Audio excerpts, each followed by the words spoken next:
The Banner Knight is the second cavalry option of Vlandia. Many players think of this troop as being the best cavalryman in Calradia. Not only that, but this unit is the peak of the Vlandian noble line. Those units reach 1 tier higher than standard troops, and can only be recruited in castle villages or converted from mountain bandits. Other than that, they tend to generally have better gear than standard troops and way better weapon skill. The Banner Knight brings 220 one-handed, 90 more points than standard, 260 polearm, 130 more points than standard, and 200 riding, 70 more points than most tier 5. As you might know by this point, cavalry in this game doesn't have it easy, and in order for a cavalry unit like the Banner Knight to perform well, heavy armor will be required. The Knight's role is to flank and shock the opponent, either by dismounting or not. For cavalry, I think the first thing to cover is not their lance but their general armor instead. In the case of the Knight, it brings a solid 50 head armor brought by the full helm over mail coif. Despite the value being very good, this only ranks the Knight tied in 5th place among cavalry units, and 11th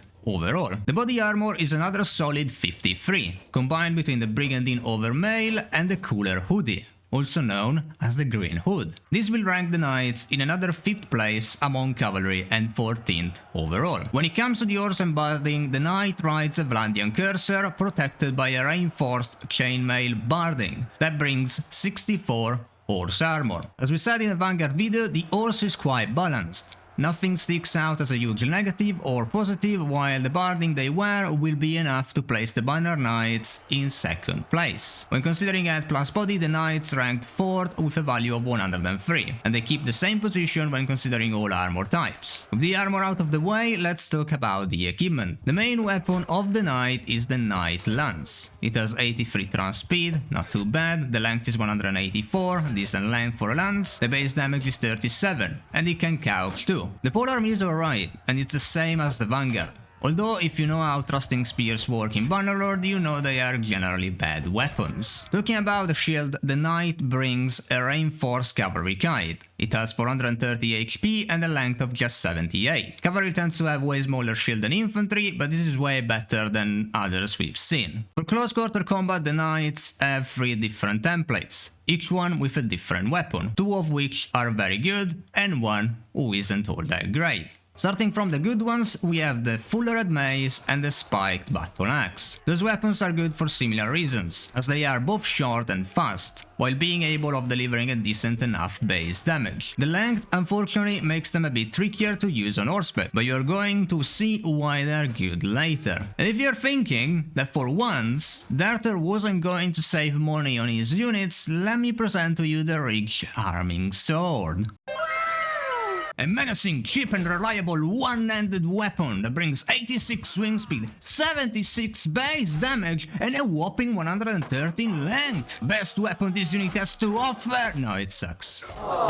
It's the worst they bring. It's low for a one-handed and too long. The damage doesn't even transfer all that well too. Now that we are down the equipment, let's see where this unit ranked across cavalry units. Hopefully, we don't need to chop another Vlandian unit. When considering the efficiency against archers, the Knights finish 4th across cavalry, with 2 3rd places and 2 4th places. They finish with a KD of 4.77 and a KD of 119.04 against low tiers. The Knights lost 15.14% of their units, and their average casualty chance against low tiers was 1.6%. When considering efficiency against spearmen, the Knights finished 6th among cavalry, with 1 5th place and 3 6th places, with an average KD of 6.77 and a KD versus low of 144.01. The Knights lost 13.1% of their units and ended with an average casualty chance against low tiers of 2.87%. And finally, when considering the melee efficiency, the Knights rank 1st among cavalry, with 3 1st places and 1 2nd place, with an average KD of 9.04, best KD across all the 30 plus tested units,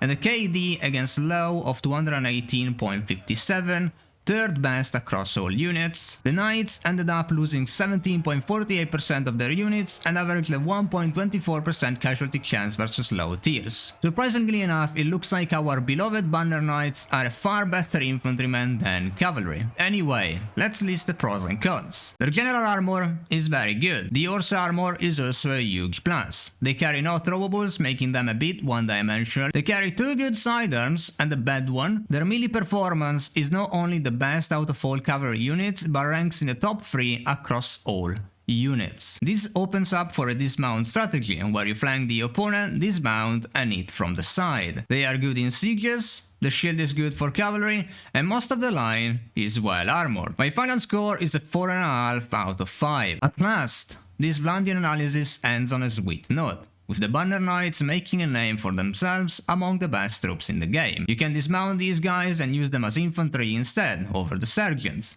and you can keep some to use as cavalry over the vanguards. Only issue with these bad boys is that they have no range option, and despite being a nice pure lancing option, they are far from the best performers in the area. We can argue a 5 out of 5 should be the vote, but considering all of these and the fact that they are a noble troop, I think a 4.5 is more than justified. Anyway, there are things you're going to be interested in the video on your left next. And thank you so much for reaching 500 subs.